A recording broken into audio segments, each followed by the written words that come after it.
சமயம்ங்கிறது ஒரு பெரிய தோட்டம் போல், அது பல்வகை செடி இருக்கும். அதில் பூ பூத்து காய் காத்து கனி கட்டுற வரைக்கும் நமக்கு பொறுமை இருக்கணும், இருக்கிறது இல்லை.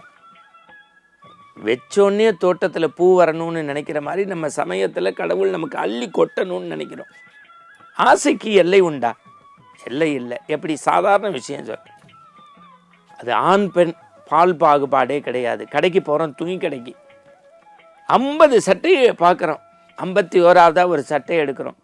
அது கண்ணாடியில் போட்டு பிடிச்சின்னு பில்லுக்கு போகும்போது அங்கே ஒருத்தர் ஒரு சட்டை போட்டிருக்காரு, இது நீங்கள் எடுத்துட்டீங்களான்னு கேட்குறோம். ஏன்?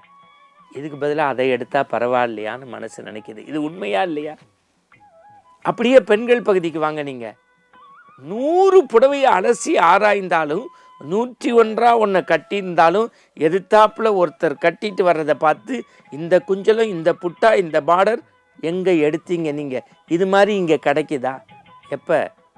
100க்கு பிறகும் 101 எடுத்து தேர்வு செய்த பிறகும் இன்னொன்று மீதே மனம் செல்கிறது என்றால் மனம் ஒரு குரங்கு. மனம் ஒரு குரங்கு.